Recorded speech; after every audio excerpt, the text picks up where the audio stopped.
able to gain the confidence to actually reach out to people and get replies, and also to be able to build genuine connections with people and network. So thank you. Beautiful, Lami. I love that. I love your honesty. So I want to ask, have you cold email before, or the fear was just imaginary? You just felt like, okay, if I do this, nobody will reply. Have you tried it out before and gotten rejected? Actually, I haven't, but I've had people talk about it, and I guess the self doubt was just there. Beautiful. So this section, please hold your pen and paper. After this section, I assure you that that doubt is going to be cast and bind. Okay, Felista, the last speaker for today. Felista, you can go on. All right, good evening, everyone. My name is Felista. Yes, this session is very, very important to us because communication is a soft skill. It's a soft skill that every data analyst, or not only data analyst, every other person should have. Most times you see something that you want, but because of fear of rejection or self-doubt, we stop you from reaching out to it. You feel maybe let me just stay here. Person that will want to notice me will notice me.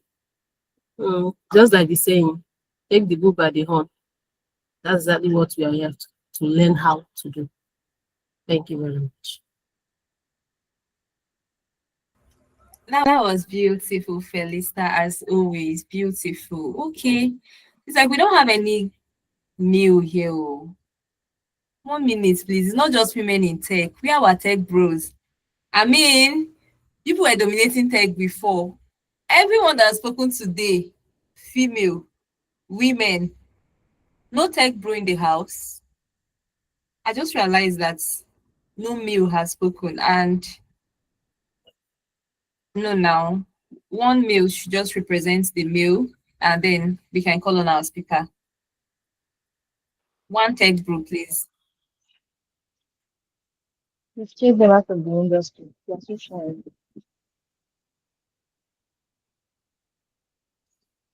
Hey, you mean no male on the call? Uchenna, do you want to represent Thank you. your gender? Okay, good. Good evening, everyone. Good evening. So glad to be in this evening's session.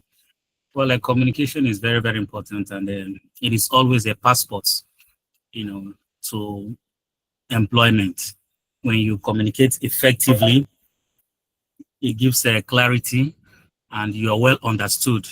So, an email is an opportunity for a prospective employee to always use to advertise himself or herself. If you know a thing and it is just there in your brain and you can't communicate, you can't reach out to the person you want to share with effectively. The person cannot read your mind to know what you have in your mind. So communication is very, very important, and email is an avenue. So I'm very expectant that by the end of today, every one of us will now develop self-confidence to always communicate effectively through email. Thank you very much. Thank you very much, Mr. Uchenna. You presented well. Thank you so much. Okay, so very quickly, I would love to invite our speaker for today. It's interesting to know that our speaker for today was once an intern. She was also once in your shoes, and she's a record breaker. Why do I call her record breaker is that your speaker for today broke the record of getting a job in 16 days in her internship at EDTS. So normally we say 1 month, right? Good. We said 2 months, some put 3 months, but she broke the record of 16 days. I had to count it. I was like, Favor, this is 16 days. But one thing I want you to note is that the whole story started with her being very consistent, very up and doing. She was very hardworking. In fact, when Favor joined the internship, I could see something. I could see that seriousness in her. Immediately after the LinkedIn optimization, people will reach out and be like, Francisca, thank you so much for the LinkedIn. Like, I'm doing that now. I'm doing this now. Like, she was wonderful. Yes. So when she got this job in 16 days, I was not shocked because it was just a whole process. And she's here today to give you the secret of how she was able to accomplish this, how she was able to finish this, how she was able to end this, right? So I'm going to let Favor to speak, to introduce herself and tell you how her journey was during the internship and how she was able to get this gig in 16 days. Favor, the floor is all yours. Good evening, everybody. Good evening. Thank you so Good much, evening. Francisca, for good evening, Vivian. Thank you so much, Francisca, for that very warm introduction. I really, really appreciate it. And once again, good evening. My name is Favor Ogundipe. I'm a data analyst, and I currently work as a people and culture analyst at CrossSty. And like Francisca mentioned, right, I got the job 16 days into my internship at EDTS. I did not even count, so it's so surprising hearing her say 16 days actually. So yes, I got the job 16 days into it, and I'm not going to lie to you. I would say the job didn't just fall into my lap. I mean, it definitely took a lot of work, a lot of intentionality, a lot of having to really put myself out there, which is like something I originally didn't like doing. I don't like putting myself out there. I don't like talking about myself. I don't like doing any of those things. So it was really tough at first when I got my LinkedIn optimization and I heard something like da da da is too generic, do this, do that, do this, do that. And I was really torn apart because I felt, how am I going to start talking about some things? How am I going to start creating content? How am I going to start reaching out to people? How am I going to start connecting? But I also realized that it was high time because I needed a job. And I thought that if I wanted to actually get a job, then I really had to like do the work. And that was just how it all started. I got my LinkedIn optimization, and then I started working almost immediately. Yes, almost immediately actually. And I think the first night I reached out to a recruiter. That was like the code emailing thing that I'm actually going to be speaking on today. I reached out to a recruiter, and the following morning, he just said, he didn't even reply to my my very polite message at all, because I was like, hi, good afternoon, my name is this, I am a data analyst, I specialize in these tools, I do this, I do that, I would love to connect with you. He just came back, he just replied me with, are you interested, there is this opening, da da da da da da. And that was how everything just started. Really, it just started. And first interview, the other case study, I had to work on a case study. I had to build something for them. I had to really show them that, okay, I could really do this thing, because I mean, it's something I've been doing for quite a while, right? And I've worked on several projects. So when they actually brought the case study to me, it was like an easy peasy. I was able to do it and deliver within a few days, which they were a little bit surprised, because I had like a week stretch, and I think I did it within like 2-3 days thereabouts. And I was asked to come and present, and that's how everything was just happened, really. And like they said, the rest is history, like they would normally say. So yes, that was really how it started. And I think along the line, I would also show you probably the message I sent to the recruiter, and the response I got, and all of that. So yeah, thank you very much, Francisca. Thank you so much. Thank you so much, Favor, for that wonderful introduction. So now, if you're ready for this section, I want you to type power. I want like 20 powers on the comment section, and then the floor will all be favors, and we get to start our today business. So if you want to say the power, shout the power. If you want to write the power, write the power. Let's give her the morale to show us. It's not easy. I mean, favor deserve how many power? Power. Yes, I love that energy, Vivian. Favor deserve how many power to usher her in? At least 10 powers, right? Favor, right? 10. Is 10 enough? I'll make do with 10. Thank Okay, you. 10 power. 10 powers. Is it up to 10 now? Oh, wow. It's way more than 10. Favor, the floor is all yours. All right. So thank you once again, Francisca. And I'll be sharing my screen right now. So I would love if you could tell me when you could possibly see my screen, and then can just take it from there. So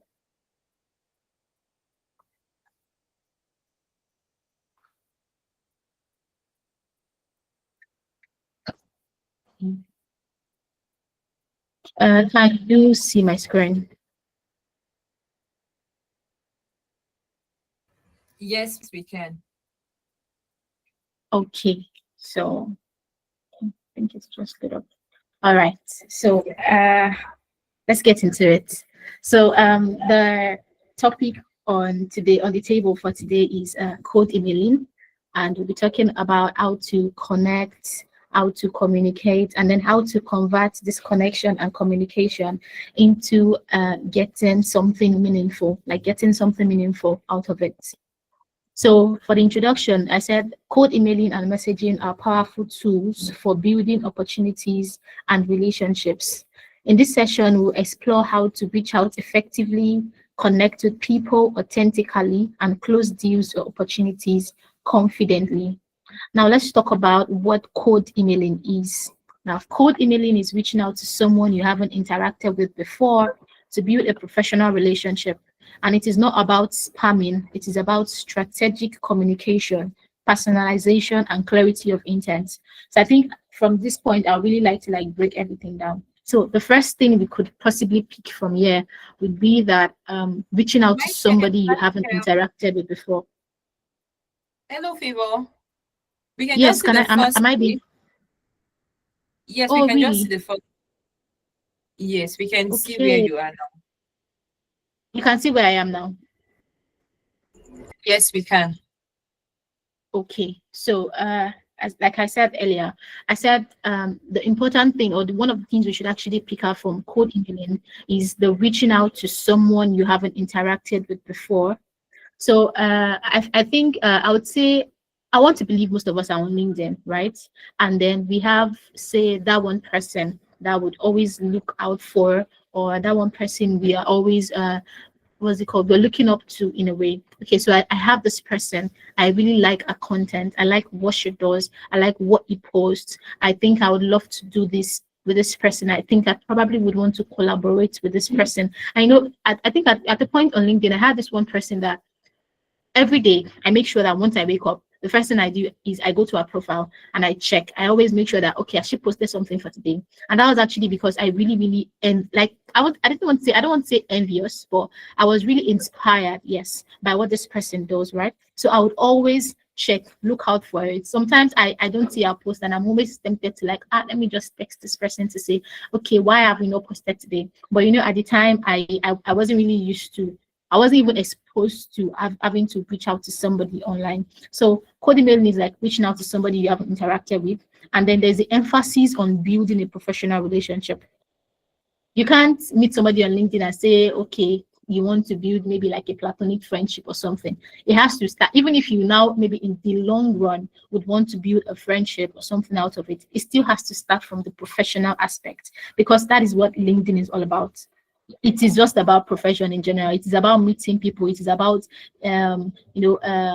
connection. It is about collaboration and all of those things. It's about that place that you get to showcase, what you do. Okay, this is my competence. This is how far I've gone and all of those things. So building professional relationships. And talking about this professional relationship, I've actually seen people, I've had people that would enter my DM and they will go hi and not say anything. And I would know most times out of courtesy, I would say hi. And then next question will be, do you use WhatsApp?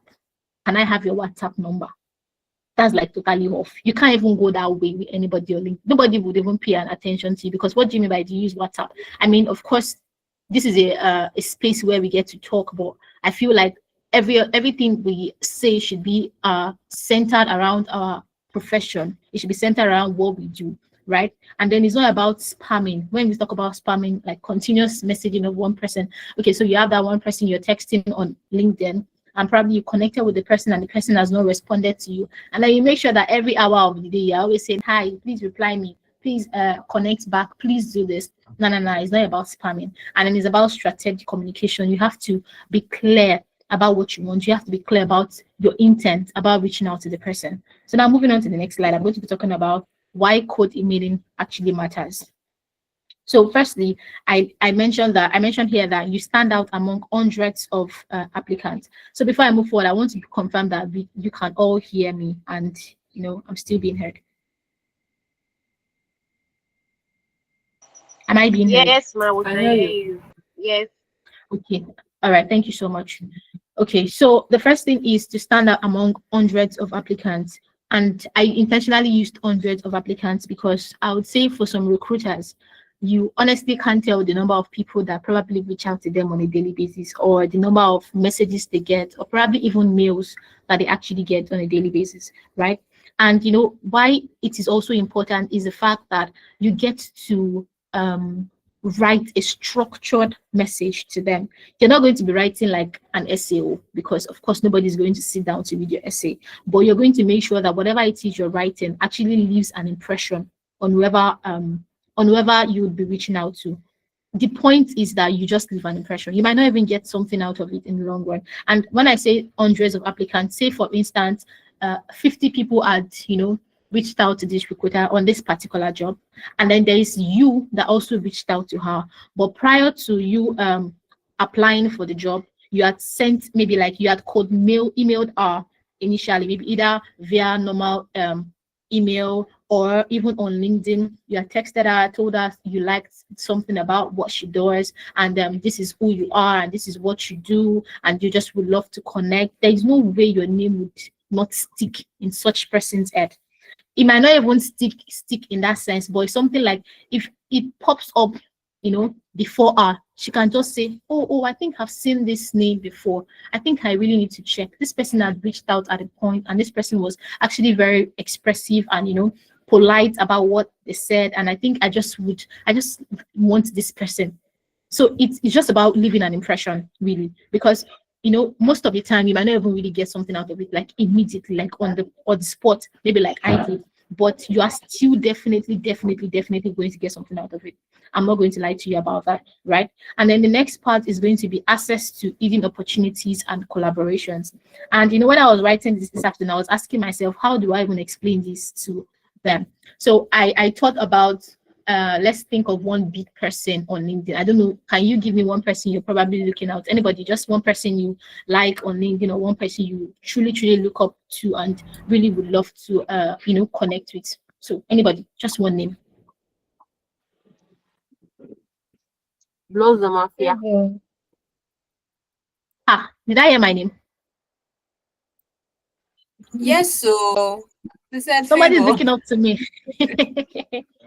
Not your favor. Sorry. Favor Oh, is okay. good. Oh, all right. Okay, and Felista said, sorry, a name. Blossom of Okay. yeah. Oh, I know Blossom. Okay, so Blossom, and then we have Favor, right? So let's say there's Blossom or there's Favor, and she's this big person on LinkedIn, right? And she has loads of followers, and then she gets people that connect with her constantly and all that, right? Now, you don't know Blossom, you haven't connected with Blossom, you probably just follow her, you see her content, you like her content, you sometimes even comment on it, right? There's a wall around Blossom, right? And you are just on the outside of the wall. All you can see is what Blossom is putting out to you. So if Blossom is not putting anything out, you can't see anything about Blossom. If Favor is not putting anything out, you can't see anything about Favor. So there's just that wall around Blossom, and you are on the outside, right? And that's to Blossom, and then there are hidden opportunities and collaborations, right, that you can't access.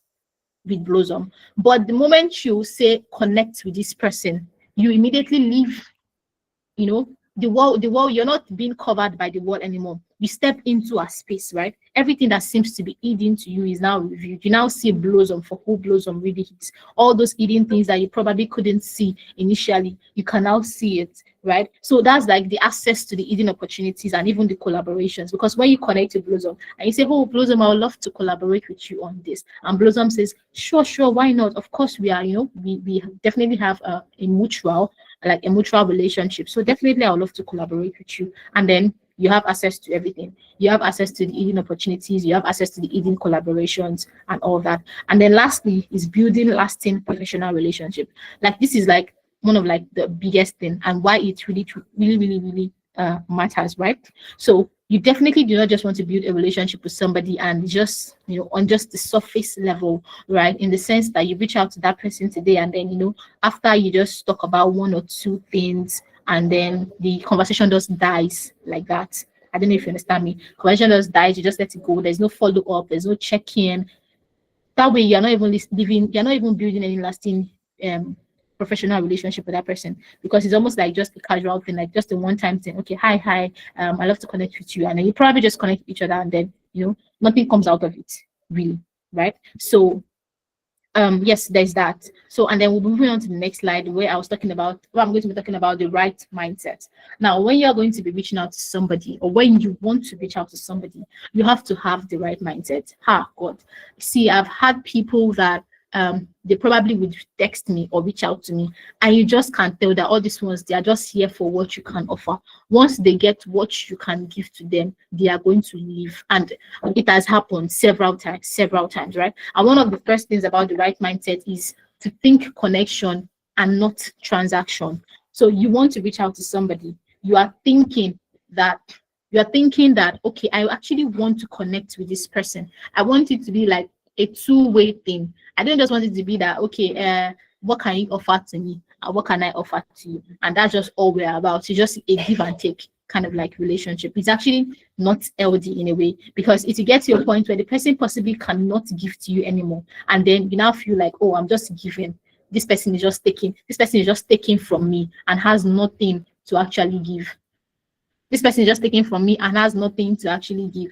So yes, think connection and not transaction. Like it is very, very, very, very important to actually think connection and not transaction. And then secondly, aim to add value before asking for anything. So when you reach out to somebody, say Blossom, like Felista said now, you reach out to Blossom and then you're connecting with her, you want to email her, say either using normal email, via email, or even LinkedIn, which I feel like all professionals use lately. Even on LinkedIn, you can actually code email somebody on LinkedIn, right? So you want to reach out to Blossom, and when you are reaching out to Blossom, you're just telling her, hi Blossom, I'm this person, I want you to do this thing for me. I need your help on this thing, I need your help on that thing. Like you are not even reaching out to her because you are saying that, okay, I can do this for you, right? I don't even want anything in return. Let me just do it for you, right? And let this person just really see you for who you are. But you are immediately and on the spot even just requesting for something. I am so sure that she probably would not even reply to it. She probably would not even see it. And even if she sees itself, she will just overlook it, because she's almost like, I don't even know you before. And the first thing you're going to be doing is to be asking me for something. And you don't even aim to actually give anything out to me at first. I mean, in a way, you are the one in need of our help, and it's not the other way around, right? And then thirdly, research before reaching out. This is like even extremely key, because you can't just message somebody without even knowing what they are doing. Imagine wanting to text a recruiter and they are talking about data analysis. Like it doesn't even tally at all. So you have to actually research about this person. Okay, what does this person do? What has this person worked on? Where has this person been to? What is the content this person's post? Because if you actually want to impress somebody, you have to mention something you have actually researched about them.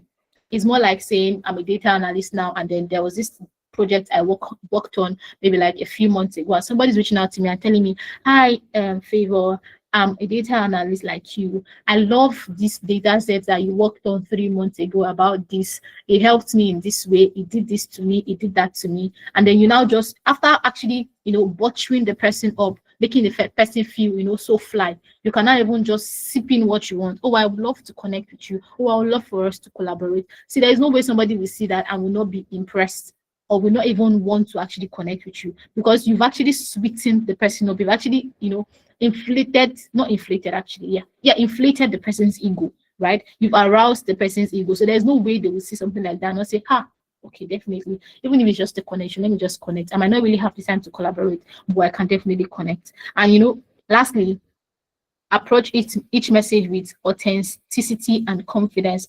Your message has to be authentic. It has to be real. So you don't even have to write all the proper English. Your English doesn't even have to be like what's it called? Say type A kind of like English, something so standard, something so fly. It can just be like a very simple English. But if it's going to be simple, it has to be authentic, it has to be real, and you have to like write it with confidence. Don't come as if you are begging. You are not begging. You're not begging for anybody's help on LinkedIn. Of course, you want their help. Of course, you crave to actually work with them, but you would not even go to them begging, because if you go to them begging, they might not reply you, one, and two, they might not even they might just be wondering, okay, what is this person's worth? What can this person even do? Why are you even begging? Like, they just downplay you because of the way you actually approach them. So it's important that when you're actually messaging somebody, you're not begging. There's nothing like please. There's nothing like help me. Those words are like totally wrong. There are better ways to actually ask for something. There are better ways to actually request for something than to say, please, I want to connect with you. Please, will you connect back? No, please don't do it. Don't do it. So we're moving on to the next part of our slide. And can we still see my screen? Yes. Okay, so I call this, all right, thank you so much. So I call this the 4-part framework, right? And I said 4-part. Oh yeah, yes, definitely the 4-part framework, and it has the subject, the introduction, the value, and then the call to action, which is a CTA. So when we talk about the subject, I can see the I'm sorry, right place. I don't know if it's just me. you can see you The can see right just hand. the previous one. Oh, Yes, I don't know sorry, if please it's can I are we think all it's your seeing network. okay? The Can you see the 4-part framework. framework? Yes, yes. You can see the 4-part. Can any okay. other person confirm that they can see the 4-part framework? Yeah, I can see it from here. Okay, all right. So I think it's your network. Okay, so we can actually move forward. So for the subject now, let's start with the description. Like I said leave it catchy, short, and personal. And I placed an example to the side where I said, I loved your post on data storytelling. I'm reaching out to Felista, and I'm like, hi Felista. I'm a data analyst like yourself. I really love your post on data storytelling, and you can just buttress the point a little bit, like, what do you love about it? Oh, I love the way you structured it. Oh, I love the way you arranged it. I love the way you actually told your story. You told it in a way that is actually very catchy and engaging. And then you can now move forward to anything else that you want to talk about. Then down to the intro. If you want to talk about yourself, you talk about who you are and how you found them, right? Hi, I'm Favor. I saw your post on this, right? I saw your post on this. I feel like the intro should actually have come before the subject. So that's a mistake on my part. So you have to start by introducing yourself to the person first, right? So, hi, I'm Favor. I saw your post on mentorship, and I really enjoyed this part that you talked about mentorship. I then, you go forward with that. And then the next section is the value part, where you are going to mention why you are reaching out and also the relevance. Oh, I admire your project and I want to contribute to it, right? Value. We're talking about why you're reaching out. I'm also talking about how you can actually be relevant to the person. So, like I said, it is not just about you coming to just like ask for something. It's also about you butchering the person up, making the person happy that, oh, she actually did research me. Oh, she actually did see something that made her reach out to me, right? Oh, I admire your project and I want to contribute. Would you be willing to, this and that? And if they say no, that's totally fine. That's up to them. And if they say yes, well, my dear, definitely your luck, right? And then there's the call to action part, which you end it with a next step. Say, can we connect for a chat? Can we collaborate on this? Can we connect? I would love to connect with you. I would love to view your work more. So would you be willing to connect with me? So those are like the 4-part framework that I used that has actually worked for me. And I also believe that it's definitely working for several people also. So we're going to be moving to the next part of the slide where I'm going to be talking about the common mistakes we make while trying to code email, right? So first and foremost, long and wordy messages with no clear purpose. Say for instance, good day, sir. Good day, ma. My name is Favor. I am a mathematics graduate. I finished from Federal University Ekiti. I have 2 siblings. I have a mommy and a daddy. My siblings are just 2 younger brothers.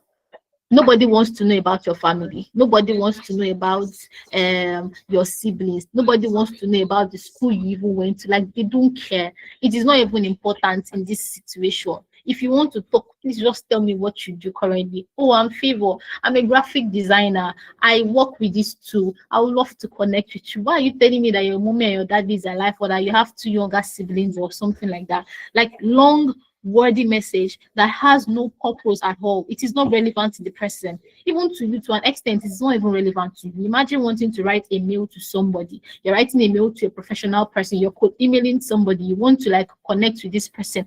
And the first thing you're saying is my brother. Honestly, they will block you. Like, they will not even allow you to want to like send that kind of email to them next time. So you just avoid anything that is long, that is wordy, and has no clear purpose.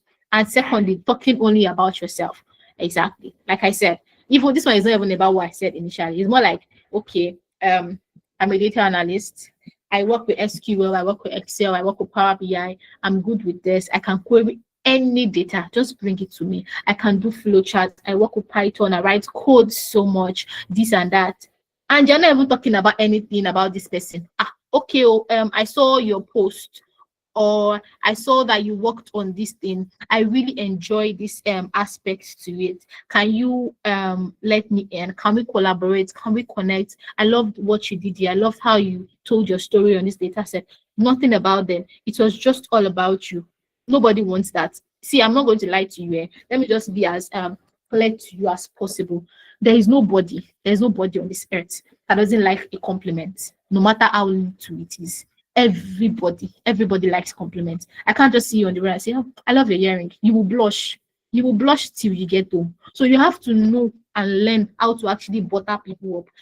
See, I think I'm going to be very real with you, right? I'm one person that I have ego, right? I can be very proud sometimes, right? And sometimes I'll just look at some things and I'm like, no, this is not for me. See, I learned how to be humble the hard way. There are some people you will just say sir and ma to them just because of what you want at the time. You just have to say, oh, good afternoon, ma'am. Good afternoon, ma. Good afternoon, this. Good afternoon, that. Like, it's not because you're trying to like sell yourself short though. But see, at that time, you know that they have what you want. They can give you what you want. And if they give you this thing, even yourself, somebody at your back will be using ma for you eventually. So why stay stagnant out of ego or out of pride? If you're saying you can't reach out to somebody because this person, I'm older than this person, so why should I reach out to this person? No, it's not good for my ego. My dear, you would actually stay on the same spot though. Like, you will stay on that same spot. That you will just see the person flying. And it's so funny because these people, they probably did the same thing that I'm actually talking about. They buttered somebody's ego. They use sir and ma for somebody to get them to where they are currently, right? So you just have to be ready to like really, really do some things that probably you're not even used to. You have to just, I want to say you have to kill your flesh, but you can't really kill your flesh. But you have to dead that side of your flesh that comes maybe ego or a little bit of pride, right? And also moving down to the using of generic templates. Please don't use dear sir or ma. We are in that world currently where even sending of mails, right? Okay, so let me just use my current workplace as an example. I have people that are married in my workspace. When I was doing my onboarding, they were telling me, please don't use sir or ma for anybody. Call this person by their name. Like, this place is like a very neutral place. We're not trying to make anybody feel small or make anybody feel big. That's why everybody is actually just slamming names on each other. So I can call somebody that is 40 something years old Peter, please, I need this. But while even doing that same thing, you also need to be respectful of this person because, of course, they are not your mates, right? But calling them names now is almost like just a casual thing. They are not stemming calling of names to being disrespectful. They are not stemming calling of sir or ma to being disrespectful, and that is just the work space currently. So we're in a world right now where even some CEOs would not even want you to use sir or ma for them, right? Maybe aside from maybe their employees or those that they are employed to and all that, right? But in the normal LinkedIn market open space, even somebody of 50 something years old, you would have to use their name, right? Because they will tell you, why are you using ma for me? Why are you using sa for me? Or we want to write a mail to somebody and you're going to DM. I'm not saying it's wrong. In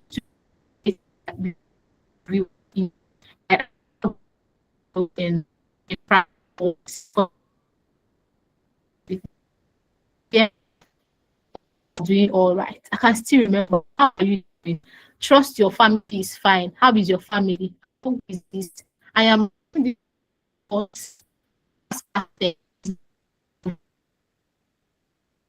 my favor. I will not go out telling you hello or be dear favor, dear this, right? So just try to avoid this generic that we are very, very used to, right? And personalization on clear subject lines. And this is talking about using Gmail to reach out to either recruiter you want to reach out to. You're going to be clear, just like when you are applying for and they will that use the job title as your subject, like something like for the role of data analyst. Very simple, very precise. Understand that anybody system organization of complex subject lines in on LinkedIn, right? They all have code emailing and they also have subject lines, and I'm going to be showing you something similar to that I did. And then okay, this part is not supposed to be there. Okay, let's move on to the next thing. So I'm going to be this is like the bad example and a good example. Yes, sir.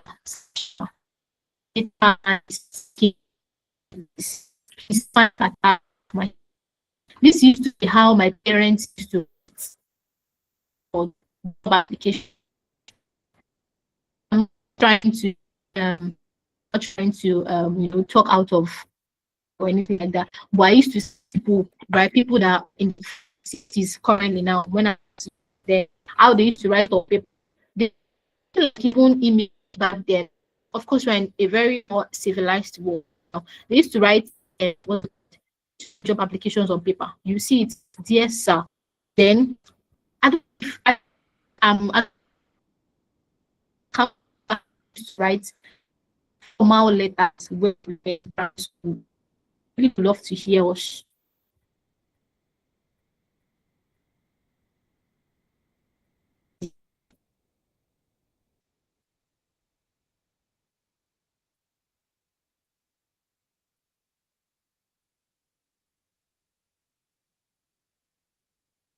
So my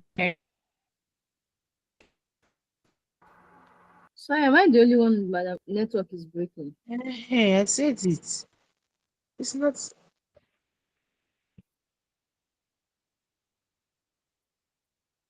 I hear Your network is breaking. It's still breaking. okay, let me stop sharing.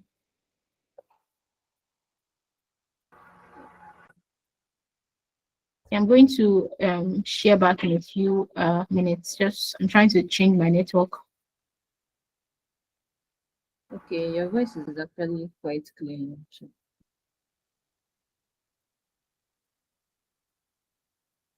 Can you all hear me now? Yes, we can hear you. Yes, yes, we can hear you.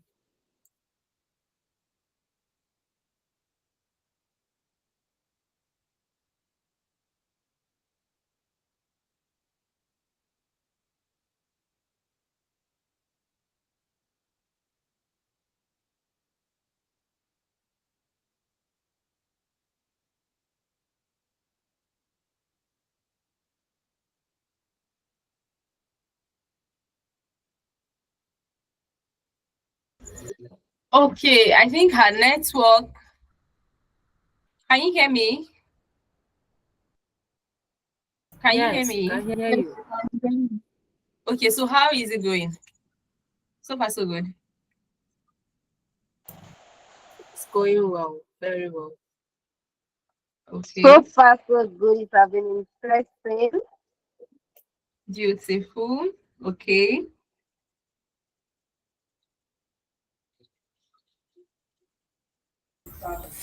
That's really been insightful. great. Okay,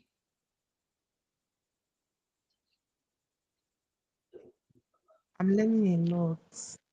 I'm learning a lot. okay. All right. It's just Okay, from can someone feeling. just share before she comes back as we wait for her. Can you just share what you've grabbed so far? I share that we should not be testing anyhow.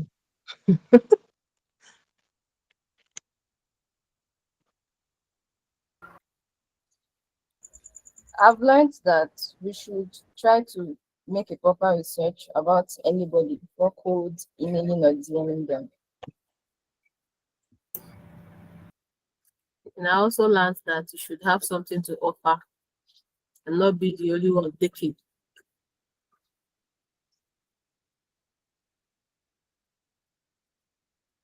Beautiful. So don't go to someone's DM and start begging. Hello, please. I don't have a phone. I don't have a laptop. Blah blah blah. Please. What else have you learned?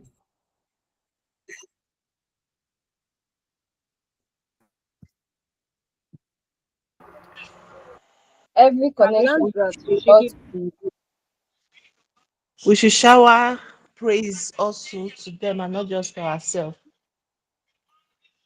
Okay. Okay, beautiful. Yes.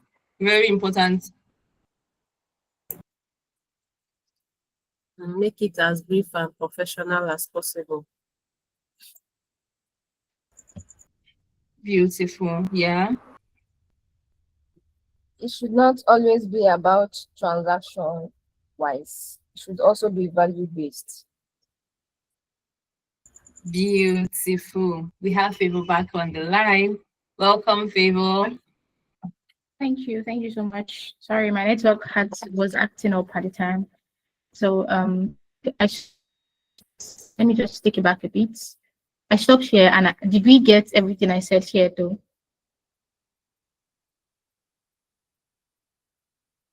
Can you hear me? Yes. Yeah, yeah, we Yes, we can. can. Oh, okay. All right, all right. So I was talking about I'm talking about good, bad, and good examples, and I was making an insight into how I remember how people used to write job applications back then, right? There's nothing like I don't really think people were really exposed to anything like Gmail, even if it was in vogue at the time. You'd always see people writing on paper, right? Dear sir or dear ma, and then they'll write the subject line on the next line there. And then sometimes they'll tell you that if you're writing with capital letter, don't underline. If you're writing with small letter, underline. And we used to write normal formal letters back when we were in primary school. Can anybody remember?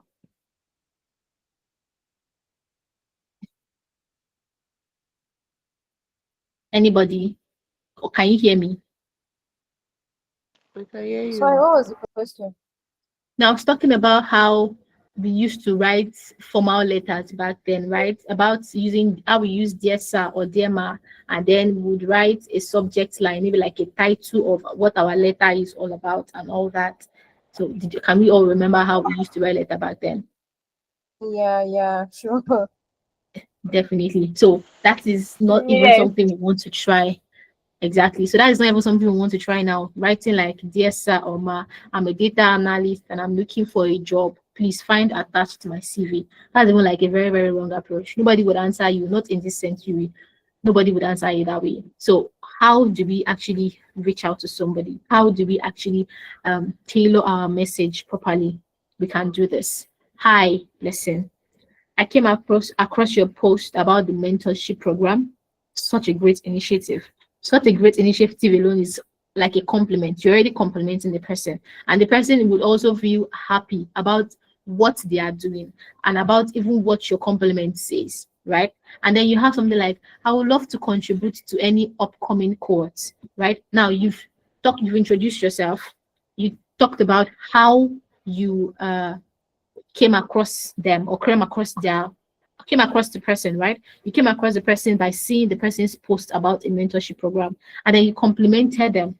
That is by indirectly complimenting the mentorship program. And then you now said, I would love to contribute to any upcoming cohorts. That is, this is the value you want to add, right? Would you be open to a short chat?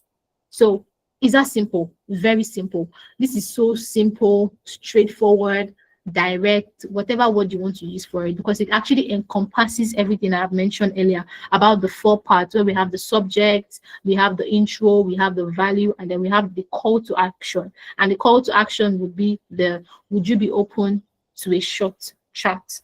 Right? So, hi Blessing, I came across your post about the mentorship program. Such a great initiative. I would love to contribute to any upcoming cohort. Would you be open to a short chat? It's just as simple. This kind of message is something you can use on your LinkedIn just to reach out to somebody. It doesn't always have to be complicated for you to actually get what you want. Because most time people feel like they have to write something ambiguous, like, okay, I have to like make this thing like very big B and very strong English before probably this person will pay attention to me. It doesn't even have to be that hard. It can be like as simple,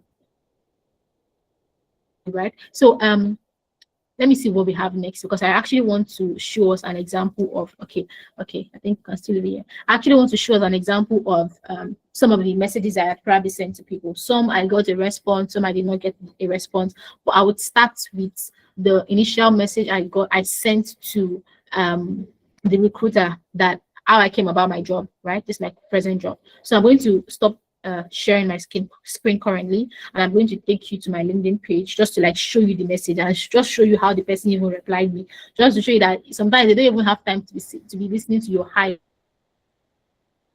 go out of your shell and just reach out to them, right? So I'm going to stop sharing my screen now and then move to LinkedIn. So once you can see my screen on LinkedIn, please just either a thumbs up or just notify me that, okay, you can probably see it.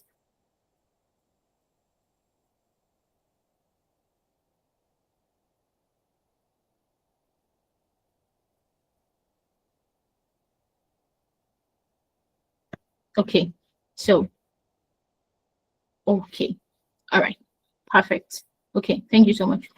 Let's see how I can bring this forward for you to see. Okay, I'm trying to zoom out. Zoom in. Okay, so this is the person that I reached out to. This is the recruiter that got me my current job. So you can see the time I sent this message at 9:33 a.m. I said, hi, it's Inosa. I'm a data analyst with experience in SQL, Power BI, and Python. I'm currently exploring opportunities and would love to connect with you here. Now, I've been talking about how you should talk about value and talk about, what you saw or something like that. Sometimes in most cases, especially when it comes to recruiters, they don't even need your story. They don't need you to tell them that you saw this, because some recruiters don't even post like that.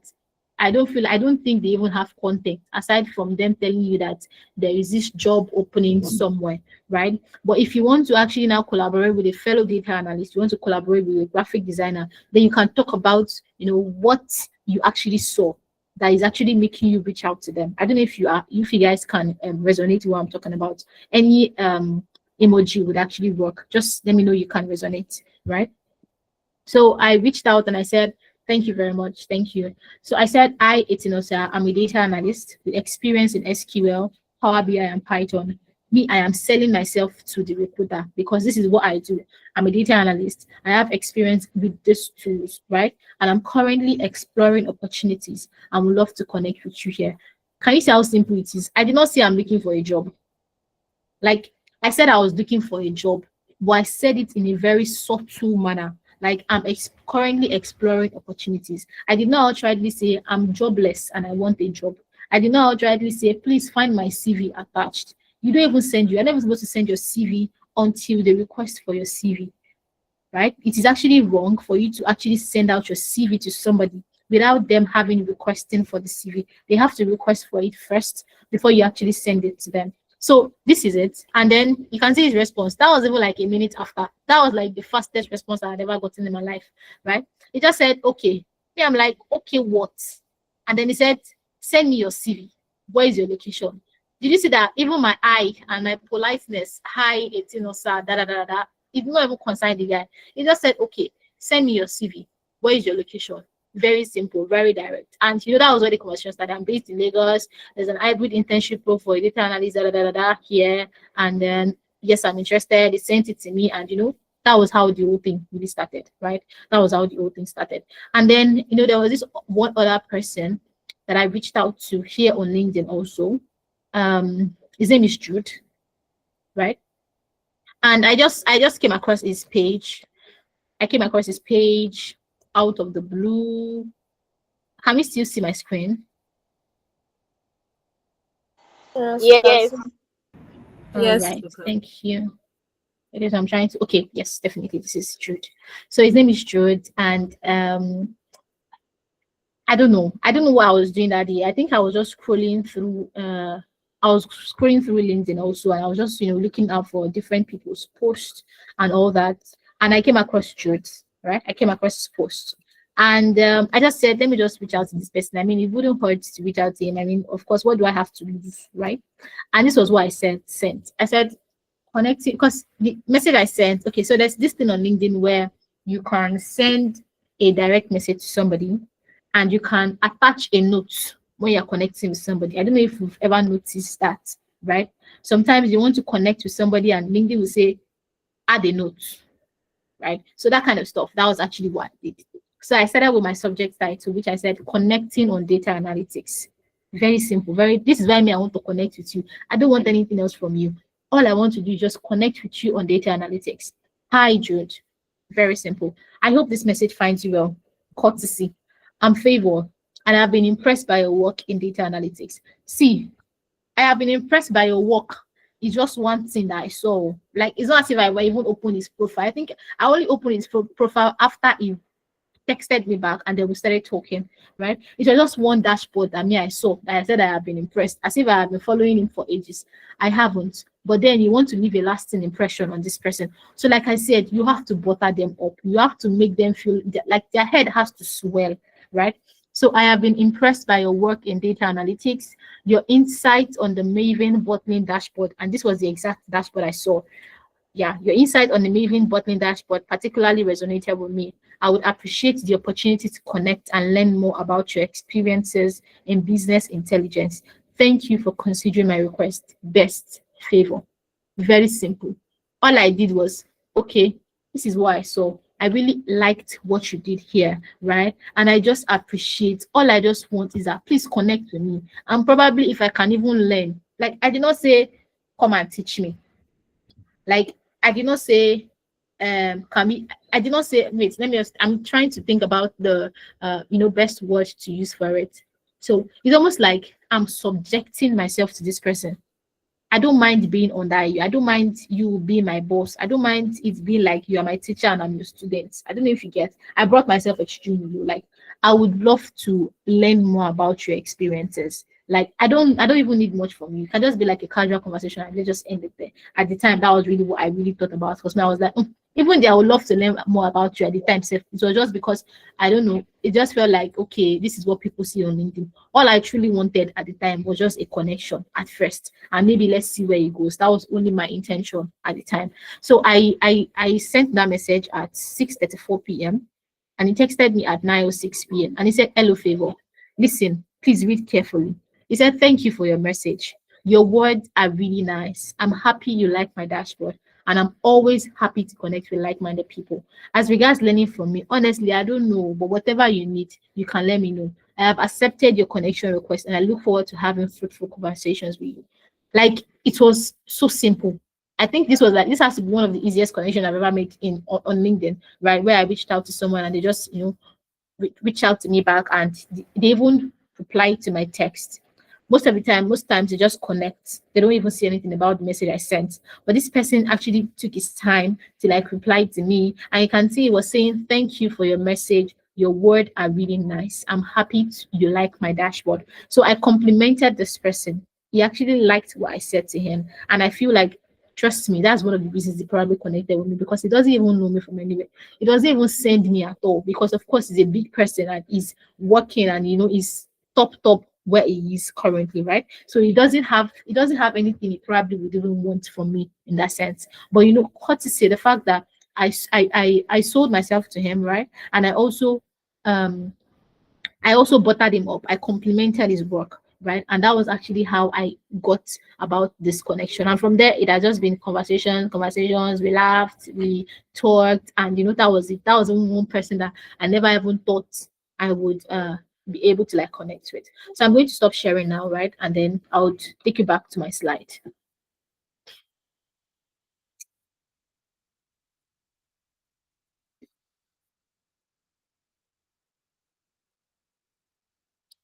Thank you, thank you, thank you so much. Okay, so can we see my slide? Yes. Okay, thank you so much. All right, so before I actually move forward, or before I actually okay, I think this is the next part. I just want to see. Okay, yes, this is the next part. Okay, so before I actually move forward, I just really want to talk about say for people like myself, someone like me that would say that we are introverts, right? We don't know how to reach out to people. We don't know how to talk to people. Not because we don't want to, but because having to leave your comfort zone sometimes can be like very, very hard. Because I think I heard Olami talking about how sometimes she really wants to reach out to people, but she doesn't even know how, this and that, right? I'm still that person till now. I'm still that person that doesn't still want to step out and reach out to somebody, right? So I think I'm just going to really talk to you about some things that I do, right, that helped me, or that's still helping me till now, about reaching out to people. So I think the number one thing is that you really need to have a drive. There has to be something driving you. There has to be something constantly driving your move, constantly driving your what's it called, your want for growth, right? See, as a data analyst, you don't want to be in the same place you were 1 month ago. If you were working on Power BI and you're using, say, some basic visuals, you're doing colors, you're, just, creating a dashboard, right? In 3 months' time, I want to just believe that you would have moved from the basic way you create dashboard to an even advanced way. What I'm saying is, I'm not saying you have to jump or you have to know it all. I'm saying that there has to be something that is just different from what you did 3 months ago. See, every time I build a dashboard, I tell myself, I think this is the best dashboard I've ever built. Because, and in all honesty, it is not really the best, because I'm still going to keep building dashboards, and I'm still going to be seeing very, very new things. And the only time I say that I think this is the best dashboard is because there is that one new thing that I have learned, that I have integrated in this new dashboard, that has made it very different from my last dashboard. I don't know if you get, and I don't know if anybody is actually resonating with who I'm talking about currently. Like, okay, a while back, there's this thing called what's it called? The KPI. This arrow thing where you have arrow that is showing either red or green, that is signifying whether there's an increase in the monthly trend or there's a decrease in a particular percentage. Trust me, when I started, I don't know how to use KPI. I didn't even know. Even when they talk about KPI in my ear, I used to be like, what is KPI? I see people use it. I always wonder, this thing is hard. How did people used to get color? Like, how will you guys get the arrow that will show that this is the increase and that will show that this is the decrease? One day, I don't know, I just came across something on YouTube. I watched it and I was like, this thing is actually very simple. And integrate it into my next dashboard, and then it makes my dashboard different from what I had already built, right? So there has to be that need for constant growth. You always have to want to grow. And if you want to grow, you can't do it by yourself. That's like the first thing you actually need to understand. This growth thing, you can't do by yourself. I have people that they will tell you, I learned data analysis by myself. Sure, no problem. That's fine. But at the same time, you still need like-minded people, right? I have this one friend I made on LinkedIn. We only talk about data analysis, at least, and maybe because we went to the same school, we only talk about data analysis. And when I need something, what's up? querying SQL is giving me problem. This is the code. What do you think the problem is, right? If I had probably not reached out to that person, I probably would not even be able to reach out to him in my time of need, right? And that's one of the things I feel like everybody needs. We all need a community. I don't want to know even if it's just one person, if it's just 2 people, 3 people, you need a community of people. And to actually get a community of people, you need to be ready to actually do the work to actually get this community. You need to want to step out of your comfort zone. See, I am that one person. I keep saying it today. I like my comfort zone. As long as you're not stepping into my comfort zone, you will not even see me outside. Like, that's just me. I think I created my LinkedIn page like 4 years ago. I know I created it before I even got into school. So let's say like 5, 6, 7 years ago, I created my LinkedIn page, right?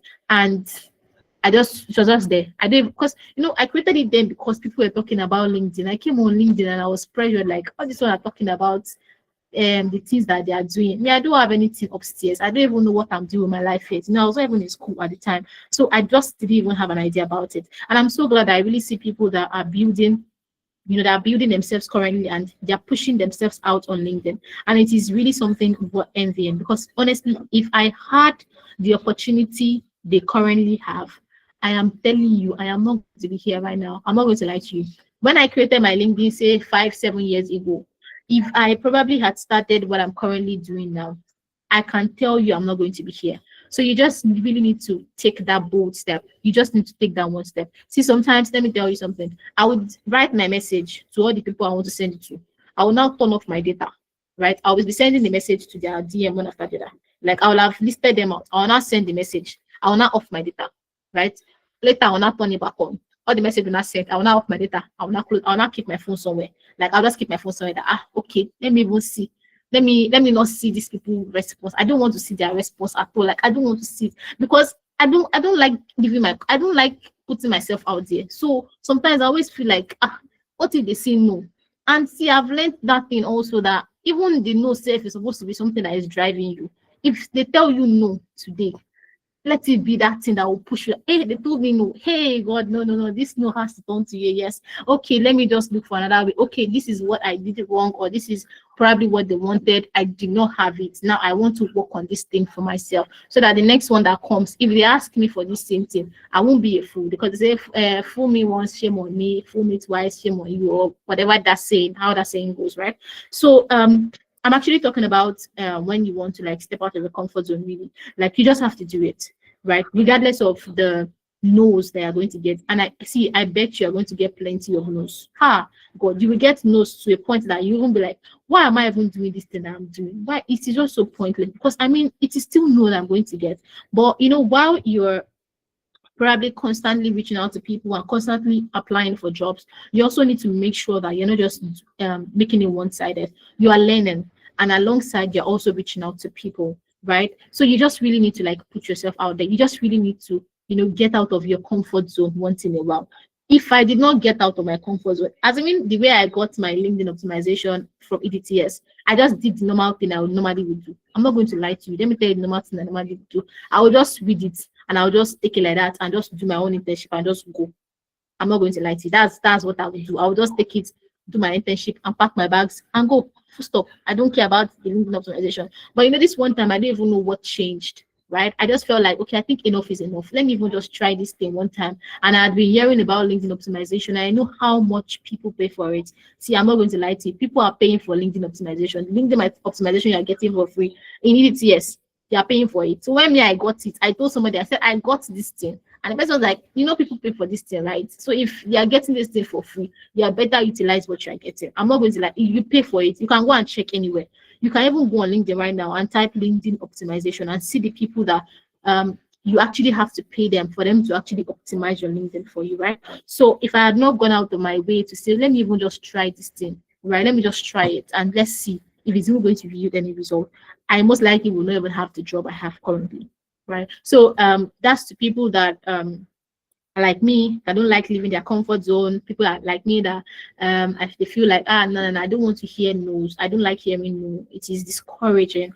How would I move forward? You will move forward. It is actually very easy. I feel like hearing no is my drive. It became my new drive, right? If you tell me no, you telling me no is the reason why I would even want to push forward, because I definitely want to hear yes. I can't keep wanting to hear, right? So with that being said, let me just close this up with the pro tips. So uh paraphrasing everything we've spoken about so far, the first thing, like I said, keep it short and personal, right? Just keep it short, 5 to 6 lines at most, at most. Talk about yourself, talk about what you do. If you're reaching out to a recruiter, mention perhaps the skills you actually work with, and you can tell them you love to connect with them. If you're reaching out to a fellow data analyst or somebody in your line of work, tell them what you've actually seen about them. Okay, I saw this about you. I saw that you posted this. It resonated with me, right? And then, okay, I want to connect with you. Can we collaborate? Or I would love to learn from you. And then secondly, you research before reaching out. Very important. You have to know about these people before you actually go to them, right? And thirdly, be polite and be genuine. Polite, courtesy. Don't just barge into somebody's DM and just talk to them anyhow. Maybe like alpha or hi. Just I'm not saying hi is wrong, but I'm saying that there's a way you can structure your sentence sometimes and it will sound very rude, really. It will sound rude, and you don't want to go up being rude to people, right? And then also be genuine about it. Just be real to yourself. This is what I can do. Don't butter yourself up trying to please somebody else. Don't sell yourself to somebody else, especially for something that you actually cannot do, right? And the next one will be follow up after 5 to 7 days if no response. Now, this is going to be in the case of, say, a recruiter sometimes, right? There is this one job you've been eyeing, right? You saw this job online and you decided you wanted to apply for it. And you know the recruiter that probably posted the job, and you had sent maybe a message to the person initially. And you just feel like, I think I actually want to follow up on this person. I just don't want to give up like that. It's fine to actually follow up. But still, once you follow up once and there's still no response, you just leave it at that. It's not every connection you send out, right, that you actually get a response from, right? I can tell you I have like maybe like over 100, or if not almost 100 connections, and I sent out that there's nothing from them back. And I'm not even sure I'll probably be getting any connection back in the next couple of months. In fact, yes, if possible, right? And that's actually fine. You can't always get back the number of connections you probably give out, right? So you can always follow up. But if you're going to be following up, then please just do it like once, and then if there's no response, just let it go. And then focus on relationship and not instant results. Sometimes we're just in the haste to like, okay, I just want to get this thing done fast, fast, fast, fast. Let the thing just happen. Let me to just blow, right? Let me just get the job. Let me just hit it hard. Let me just, do this and do that, right? Just focus on relationship. Relationship actually helps. I'm not going to lie to you. It opens doors for people. It can just be that one person you have been talking to, and then somebody reach out to the person and say, oh, I actually need a data analyst for this role. Do you even have anybody in mind? And then, yes, so I've been talking to this person. She's actually very good. That's just the importance of relationship, right? Is the importance of relationship. You just don't know who can connect you to the person that will be the source of your breakthrough. Let me just put it that way, right? It can even be like the least person. It might be the least person in your what's it called, in your list of connections, or the people you follow. It might even just be the least person that will just say, oh, I actually saw this thing, I'm sending it to you. See, there are job roles that I will say today that I know that even me, I am not qualified enough for just yet, but I have people that I know that they will do the job and they will do it perfectly well. And then I'm just the one that will just, oh, hi, I saw this thing here, I just said let me send it to you, I feel like you are perfect for this role. And then that's just it. And I can tell you, most of the time, I'm not even friends with these people in that sense. I'm not friends with them. Like, we're not platonic, close, knitted friends, right? It's just that, okay, we've actually spoken once or twice, or we did a boot camp together, or we took an internship together, and then we just built that bond, that friendship. You just never can tell, really, right? So, and then to wrap it all up, right? Every big opportunity starts with one small message, written with clarity and intention. Be bold, be polite, and be human. The right message can open doors you never ever imagined. And this is actually very, very, very true. So be bold, be polite, and be human. Don't try to fake it. Don't try to do or be somebody you are not, just to please somebody else, right? And I think that's it. So thank you very much. Thank you so, so much. Thank you. Oh my God, this was amazing. This was amazing. This is good. Favor, thank you so much. Thank you. Thank Thank you. you. We appreciate you. Okay, so Thank you so much. any question? Any question?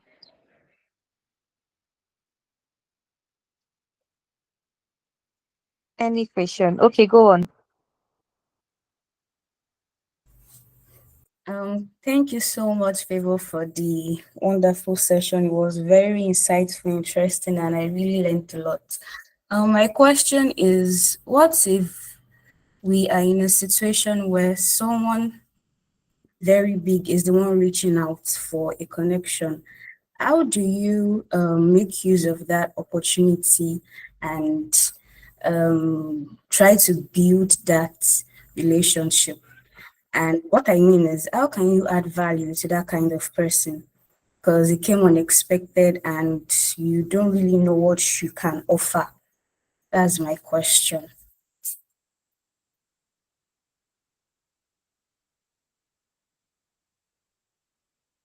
Yes, yes. Sorry, can you come back with the second question? I get the first one you asked, but the second one, can I get that? Okay, so I said, how can you add value to that kind of person? Because you said when reaching out, we have to aim to know that the person we are reaching out to, okay, we can add value to this kind of person. So if someone like that is the one reaching out to you for a connection, what can you do? Like, how can you make your offer or pitch yourself in order to like add your own value to that person, so the person doesn't see it as just a form of transaction, but a form of building a real connection?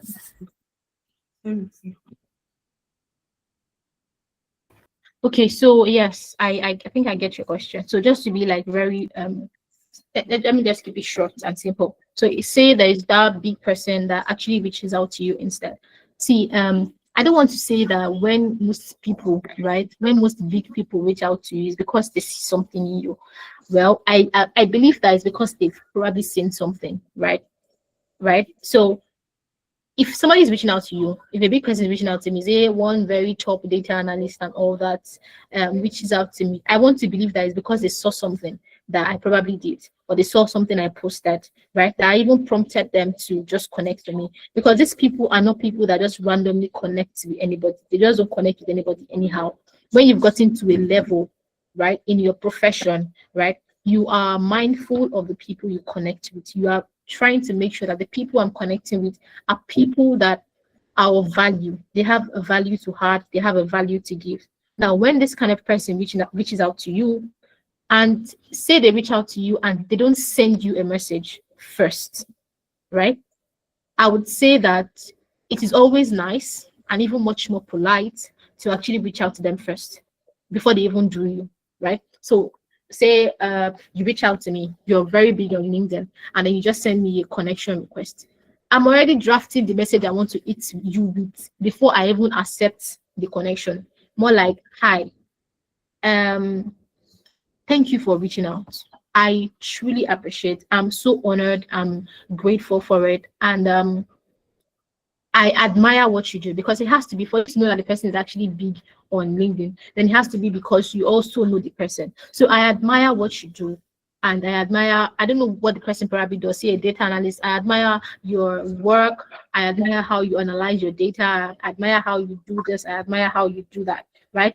You still butter the person up, right? And I'll be looking forward to, say, should I how would I put it? Say I'll be looking forward to communicating with you, or to more communication, or I'll be looking forward to, even if it's a collaboration, just you sometimes I just need to like shoot your shots to the person. Because if somebody is connecting with me, I just want to believe that, especially somebody big, all right, I just want to believe that they saw something, they definitely saw something that prompted them to connect. So you have to be ready to leverage that opportunity like, right? You're not going to just, sell it short. See, sometimes they might even connect with you and it might be out of a mistake. Let me just give you that scenario. Like, it might be like, maybe let me just call it a foot bot dial. Like, maybe they sat on their phone and then the connection was already sent and they did not even know that they connected with you. Regardless, always be ready to leverage any opportunity that comes your way at all. See, ChatGPT is my best friend. Even on days where I know I write well, I write for a living actually, but like on days where sometimes I'm just like, what do I even want to say that would even make sense? It's not coming to my head. I run to ChatGPT. Please write me something I can send to somebody. I'm trying to sell myself. This is what I do. Me, I'm a data analyst. I'm trying to sell myself to this person, right? Please write me something. ChatGPT will never fail you in this life. Just know how to make your corrections, even when ChatGPT does some promptings for you, like know how to correct some things and make it sound more humane, right? So it doesn't just look like it is AI generated, and just send it to the person and hope for the best. Full stop. That's all I can say to it. Really, really hope for the best. Most of the time, you don't even have to be ready to even want to give them something, maybe like a value in that sense, right? Because they reached out to you first. So it might not even be that you want to offer them anything.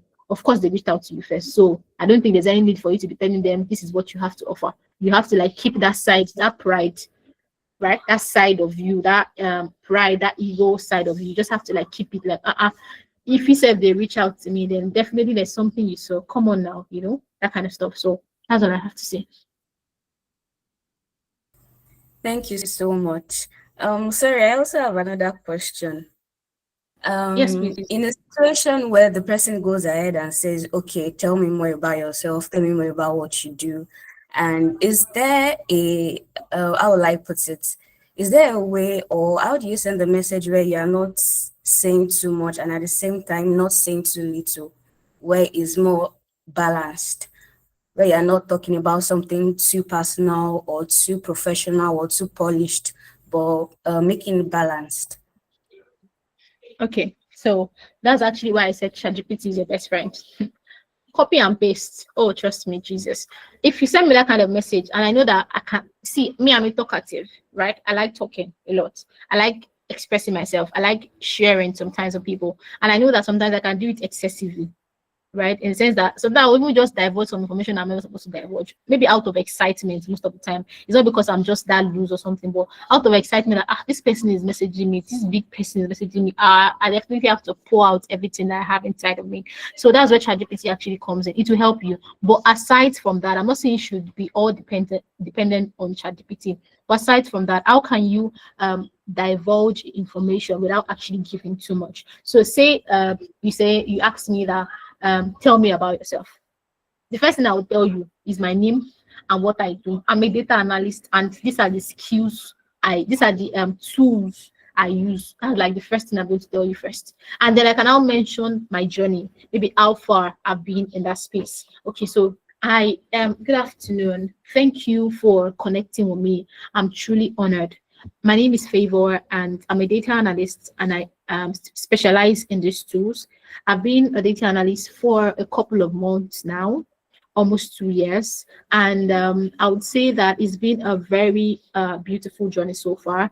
I've had to experience a lot. I've learned this, I've learned that, I've done this, I've done that, and then what else can you add to it? And sometimes, these people are so friendly and so jovial that they even want to hear what you do, even outside of your free time. So you just have to there's this thing called perception, right? You have to read the room. There's a way somebody will text you that you know that this person is all business. No, if they even bring joke into this thing. And then sometimes they will text you that you just feel so at ease, right? That you can talk to this person about anything. So in cases like that, you can just mention subtle things like what you do outside of, being a data analyst. Say, okay, I love this. This is my hobby, or this is what I do, right? You can mention something like how you are even looking forward to collaborating with them, even after they ask you that, what do you do, right? You can just, after talking about who you are, what you do, and then just end it with and I really would love to collaborate with you, even if there's the opportunity to. But like I said, you always have to read the room first. You have to be sure that, okay, this person is not, it's not be like I want to say something that will trigger this person, or better still, just resort to ChatGPT. Tell him that you're talking to this person on LinkedIn, they sent you this message and you want the response. ChatGPT will give it to you. And I'm definitely sure ChatGPT will even keep it extremely professional, maybe professional casual, business casual in a way, right? So you're not divulging too much, but at the same time, you're making sure that everything you're saying definitely has a strong point, right? So I don't know if you get what I'm saying. So yeah, that's it. Yes, I understand. Thank you so much. Thank you. Thank you very much for your question.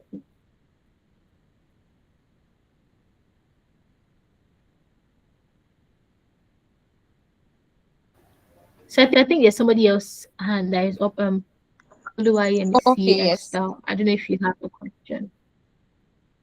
Yeah. You can ask your question. Oh, good evening, everyone. Favor, thanks for the session. It was really, really so helpful. So my question is that you've like since when you've been like talking, you've only been emphasizing on when you want to connect with someone, like just like an individual, you want to connect with that person to sell yourself and all that. Like I want to ask, what if you want to talk to an organization, like an organization, not just a person, or maybe you want to chat like I now I work in a bank.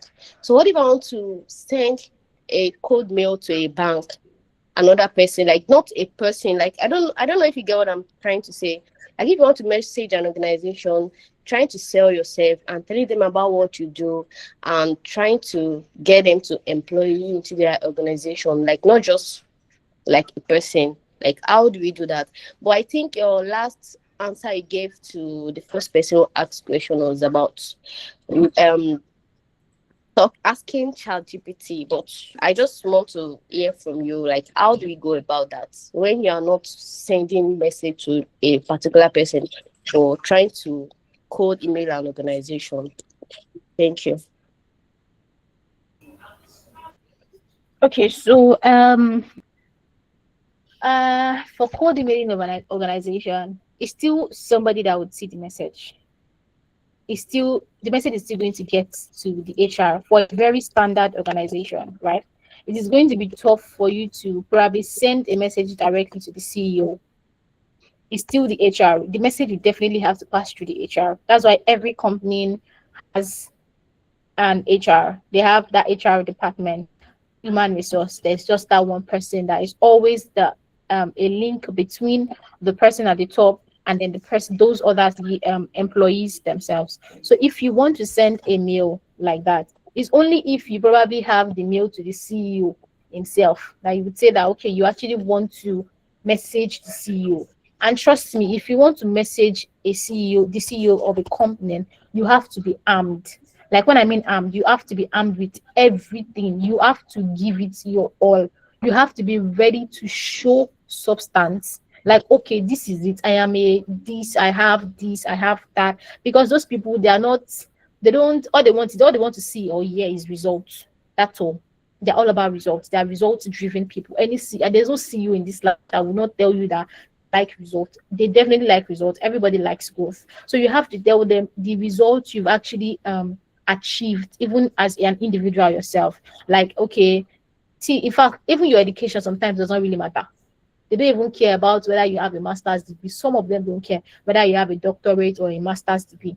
What they just want to hear you say is that when I was working in this company, these were the things that I did. When I was here, I did this. I impacted this company in this way, right? And if you're talking about an organization, like I said, you are going to have to, it has to be the HR.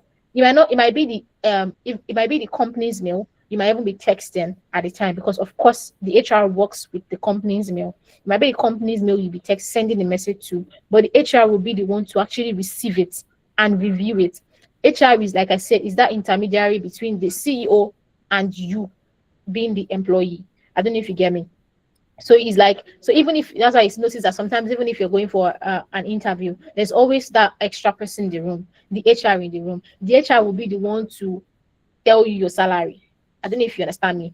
Is that their job, right? You mentioned that you want 200k. HR will be telling you that it's 100k they want to pay you.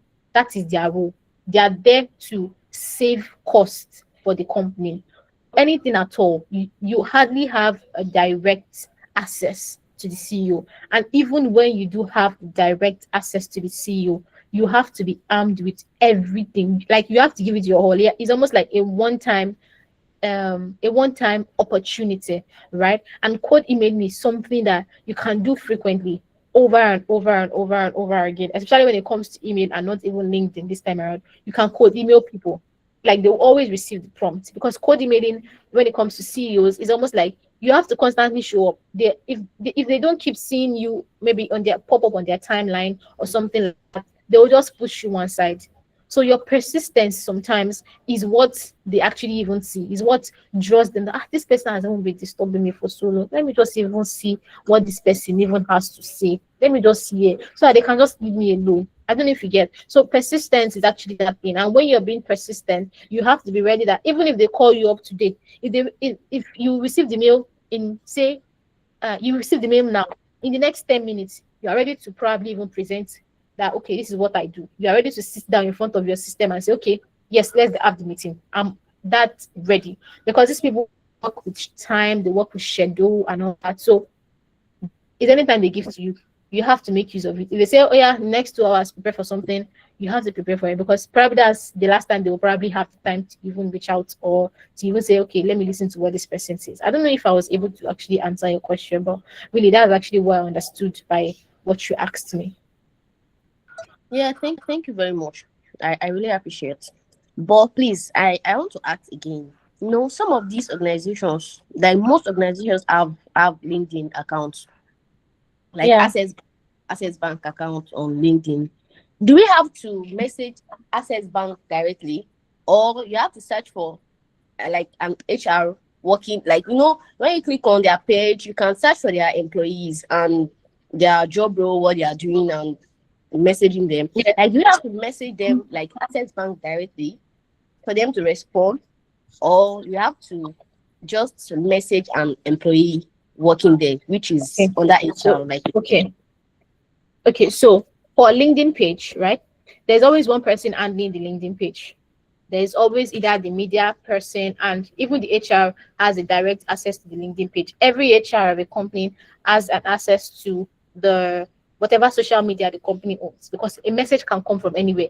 And HR is that one person that is not supposed to miss any message, because it can bring the business up or even take the business down, right? So there's always that one person that is receiving the mail. It is the bank's email address. There's somebody that is manning it. There's somebody managing it. Of course, the CEO might have access to the LinkedIn page. Definitely, he owns the company. In fact, I don't even think the CEO of Access Bank will want to have access to the LinkedIn page, because they have their own personal LinkedIn page, and they just want to believe that their intermediate or somebody that is below them is actually that is handling the LinkedIn page is doing a good job at it.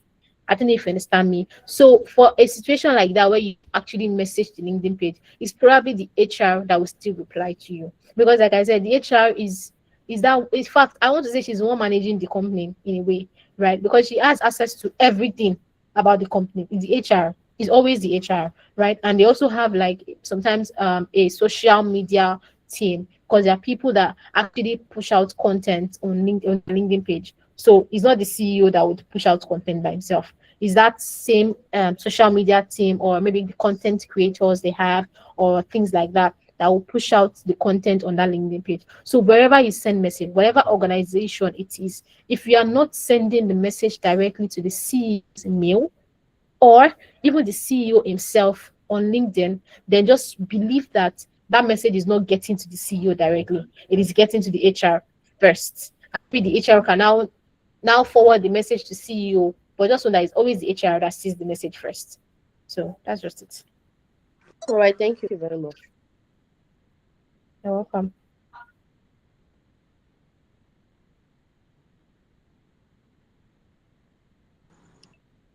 Any other question?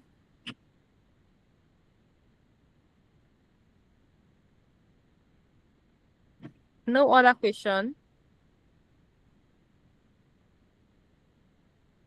Is there something you want us to talk about before we call it a day?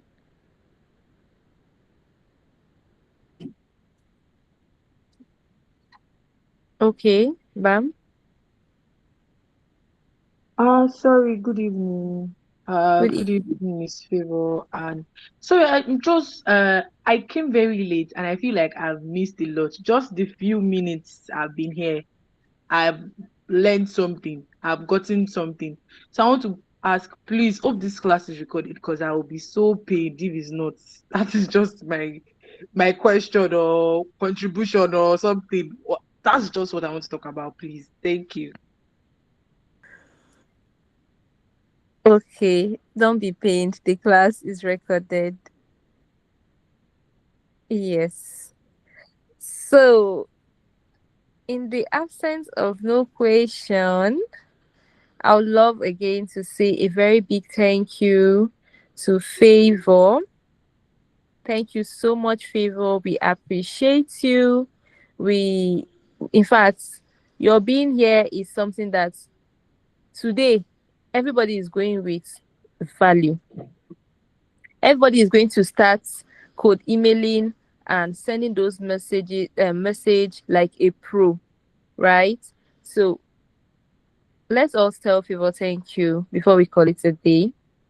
You can write your thank you on the comment Thank you, section. Favor. Thank you so much for the section. Really appreciate. Thank Thank you. you, Favor. Thank you, Favor. Thank Very you, much. everybody. Thank you. Thank you, thank you, thank you. Thank you, All everybody. right. So tomorrow you are going to send out your first email or message. Assignment is tomorrow. You're going to send out your first email or code message, right? And once you're done with that, you're going to screenshot it and send it to the group.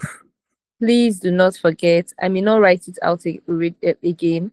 So just note that tomorrow, your task for tomorrow is you're going to send out your first code email or message and then screenshot it and send it to the group for us to see, right? I know people might also love to see what you have sent. So once you screenshot and send, I'm going to forward to her. If she have any corrections to give to you, she's going to do them and I will forward them back to you. Is that fine? Okay, that is great. Apart from that, we're also okay. Any other information, I'm going to write it on the group, right? Any other attacks you have, I'm going to forward it on the group. If no, you have not made your post for today, please do because we're on our 30 days get a job challenge, and you're going to be posting every day. That is the plan to post every day. If you know you're not engaging in other people's posts, no, please don't do that. Engage in other people's posts, okay? So if you know you're not posting, post, send your link on the group, and everybody is going to engage in that post. Please like, comment, share, do anything, but engage on that post, okay? I want each and every one of you to flood each other's post. Is that fine? Okay, great. So we're going to call it a night. Thank you everyone for joining. I'm very happy you got great value. So now you can go to the group chat and tell me your take home from today's event. Okay. Have a good night's rest, everyone, and take care of yourself. Bye for now.